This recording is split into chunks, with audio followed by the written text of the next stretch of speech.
তোমরা সব কেমন আছো? আশা করছি ভালোই আছো। আমিও ভালো আছি। সকাল সকাল চলে এলাম তোমাদের সঙ্গে একটা ভিডিও নিয়ে। দেখো সকালবেলার কাজ কি। ভাই গিয়েছিল গ্যাস আনতে, গ্যাসটা শেষ হয়ে গেছিলো কতদিন, তো আনাই হচ্ছিল না, দিয়ে যাচ্ছে না, তাই গিয়ে নিয়ে আসতে হলো। আর আমাদের অতিথিকে দেখো, সাইড করে যদি বসতে বলি, শুতে বলি, ও শোবে না। অতিথি ওই সামনাসামনিই শোবে, ঘরের সামনে। তো তারপরে আমার দাদু চলে এলো। দেখো আমার দাদুকে কারবাইট আনতে বলেছিলাম, কলা কেটেছে, সেই কলাটা পাকাতে দেবে তাই। আর একটা মামা এসেছিলো, অনেকক্ষণ গল্প করছিল। এইখানে রান্না বসানো হয়েছে, পিয়া রান্না করছে, আর আমরা হচ্ছে এই যে দাদুকে জিজ্ঞেস করছি কারবাইট কোথায়। তারপরে আমি কিন্তু কাজ ছেড়ে দিয়ে রেডি হয়ে গেছি, কারণ অনেক কাজ ছিল, আমাকে বেরিয়ে যেতে হবে বলে। তো জিনিসপত্র গুছিয়ে নিয়েছি, দিতে যাব একজনকে। তো হচ্ছে কি দিয়ে আসবো, আসতে পারছে না, তাই। তো চলো যাওয়া যাক। তবে আমি বেরিয়ে গেলাম। তো ভাত রান্নাই হয়ে গেছিলো, খেয়ে গেলাম না। তো সারাদিন আমি পস্তেছি না খেয়ে গিয়ে, বুঝতে পারছি না খেয়ে বেরোলে এরকমই কষ্ট হয়। তো এই যে আমাদের এখন রান্নাঘর সেট হয়নি বলে, মানে ঠিকঠাক করা হয়নি বলে এই বাইরেটাই রান্না করা হয়, আর ফাঁকায় রান্না হয়। গরমে বেশ ভালোই লাগে, ঠান্ডা ঠান্ডা লাগে। তো মা বললো চল তোকে গাড়ি তুলে দিয়ে আসি, মানে অটোতে।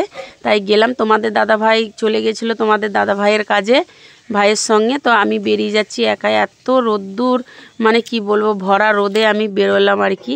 তো বাইরে গেলে জানো তো এখন কি রোদ গরম। কিন্তু কালকে একটু ঠান্ডা ছিল, আজকে একদমই ঠান্ডা নেই, প্রচণ্ড গরম। এত গরমে ভালো লাগছে না। আর দেখো পুকুরটা কত বড় হয়ে গেছে আমাদের মাঠের বাড়িতে। শুধু মাঠে একটাই বাড়ি আর চারিদিকে পুকুর হয়ে যাচ্ছে। আমাদের তো এবার টেনশান হচ্ছে, আর আমার ভাইদের বিয়ে দিলে বাচ্চারা কি করে থাকবে পুকুর এত সামনে থাকলে। তারপরে কিন্তু অটোতে উঠে পড়েছি, চলে যাচ্ছি। অটোতে উঠে একা একাই আছি, তাই আমি নিজেই ক্যামেরাম্যান। তারপরে দুটো ফ্রুটি কিনে নিয়েছি, খুব গরম করছিল, দিয়ে দুটো ফ্রুটি কিনে খেয়ে নিলাম আর কি। আর মাস্কটা আমি ছাড়ছি না, কারণ আমার খুব শরীর খারাপ করছিল সেদিনকে গিয়ে। ওখানে পৌঁছেও গেছিলাম, পৌঁছে কিন্তু গিয়ে আমি একটা আখের রস খেয়ে নিচ্ছি, ওখানে সামনেই পেলাম। তারপরে হচ্ছে কি এই যে চলে গেলাম, যে দরকারে গেছি ওদের সঙ্গে দেখা করতে। তো গিয়ে দেখি কাপড় জামা ধোয়া হয়নি, তাই ধুতে গেছে। পুকুরে জল নেই ওখানেও, মানে ওদের ওখানটায় খুবই কষ্ট জলের। তারপরে কিন্তু আবার চলে গেছি যেই দরকারে গেছি, ব্যাংকে।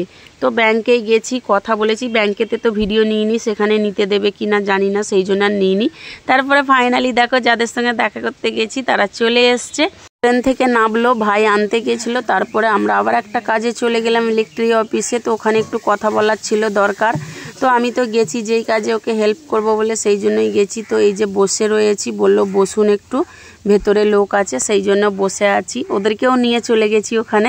তো কথাবার্তা রেডি করার পরে ভাবলাম চলো একটু খেয়ে নিই। সারাদিন যেহেতু খাইনি, তখন বেজে গেছিলো প্রায় 4টের সময় পরোটা খাচ্ছি, তাহলে আর কি থাকা যায়। তারপরে এরা কিন্তু আর দাঁড়ালো না, এই যে বাড়ি চলে যাচ্ছে মানা আর বোন।